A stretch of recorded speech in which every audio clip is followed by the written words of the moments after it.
नमस्कार। आज हम बात करने वाले हैं एफएलएस आंकलन 2026 के बारे में। देखिए, इसके लिए डिविजनल हेड सीएमडी की तरफ से एक बहुत ही ज़रूरी ऑफिशियल निर्देश आया है और ये सभी फील्ड इन्वेस्टिगेटर्स के लिए एक कह सकते हैं एक मिशन ब्रीफिंग है। तो चलिए इसकी एक-एक बारीकी को ठीक से समझते हैं। अच्छा, तो इस पूरे मिशन को समझने के लिए हमने इसे 5 हिस्सों में बांट दिया है। हम सबसे पहले नोटिस के मकसद को देखेंगे, फिर ज़रूरी तारीखों और जानकारी पर बात करेंगे, तैयारी कैसे करनी है वो समझेंगे, फिर आंकलन के दिनों का क्या प्लान है वो देखेंगे और आखिर में वो सबसे ज़रूरी निर्देश क्या हैं जो इस पूरे मिशन की नींव हैं। तो सबसे पहला सवाल, आखिर ये निर्देश है किस लिए?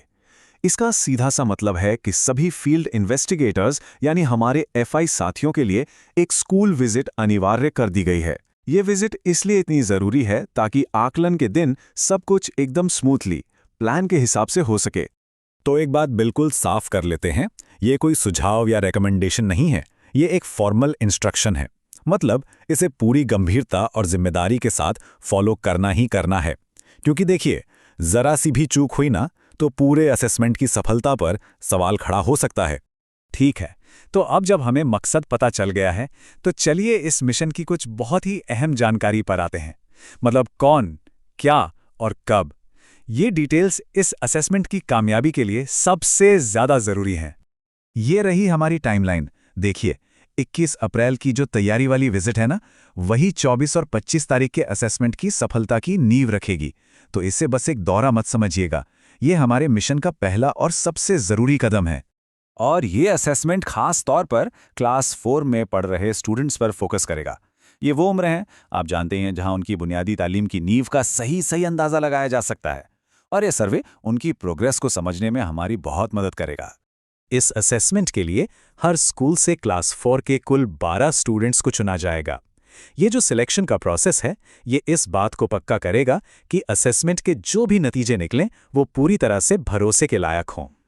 और हाँ, ये सबसे ज़रूरी बात है, चुने गए सभी के सभी 12 स्टूडेंट्स की 100% अटेंडेंस, मतलब पूरी उपस्थिति, एकदम ज़रूरी है। ये एफआई की सबसे बड़ी जिम्मेदारियों में से एक है और इसके लिए स्कूल के साथ पहले से ही एक बढ़िया कोऑर्डिनेशन बनाना पड़ेगा। ठीक है, अब जब हमें मेन बातें पता चल गई हैं, तो चलिए 21 अप्रैल की तैयारी वाली विजिट के एक्शन प्लान को थोड़ा डिटेल में समझते हैं। इस दिन की कामयाबी ही हमारे असेसमेंट के दिनों को आसान और सफल बनाएगी। तो जैसे ही स्कूल पहुंचते हैं, हमें इस 4 स्टेप प्रोसेस को फॉलो करना है। सुबह ठीक 7:30 बजे पहुंचना, हेडमास्टर से मिलना, 2 सही क्लासरूम चुनना और फिर बैठने की व्यवस्था को चेक करना। हर स्टेप अपने आप में बहुत ज़रूरी है। देखिए, क्लासरूम चुनते वक्त इन चीज़ों का खास ख्याल रखना है। माहौल एकदम साफ सुथरा होना चाहिए, रोशनी और पंखे ठीक से काम कर रहे हों। इससे स्टूडेंट्स बिना किसी टेंशन के अपना बेस्ट दे पाएंगे। तो एक बार तैयारी हो गई तो फिर हमारा पूरा फोकस मेन इवेंट पर होगा, यानी 24 और 25 अप्रैल को होने वाले असेसमेंट के दिन। असेसमेंट को 2 दिनों में बराबर बांटा गया है। मतलब हर दिन 6 स्टूडेंट्स का असेसमेंट होगा। इससे ये पक्का होगा कि प्रोसेस में कोई जल्दबाजी ना हो और हर स्टूडेंट पर पूरा ध्यान दिया जा सके। देखिए, इस असेसमेंट की कामयाबी किसी एक की नहीं बल्कि सबकी जिम्मेदारी है। एफआईएसओ को स्कूल के हेडमास्टर और टीचर्स के साथ मिलकर एक टीम की तरह काम करना होगा ताकि असेसमेंट खत्म होने तक सबका पूरा सहयोग बना रहे। और अब आखिर में चलिए उस एक गाइडलाइन पर फोकस करते हैं जो इस पूरे ऑपरेशन को दिशा देती है।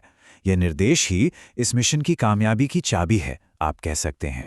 तो मुख्य निर्देश एकदम साफ हैं। जितने भी एफआईज इसमें शामिल हैं, उनसे पूरी लगन, अनुशासन और समय की पाबंदी की उम्मीद की जाती है।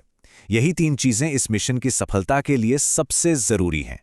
आदेश में ये बात साफ लिखी है, ये कार्य अत्यंत महत्वपूर्ण है। ये एक लाइन ही बता देती है कि इस असेसमेंट को कितनी ज्यादा प्राथमिकता दी जा रही है।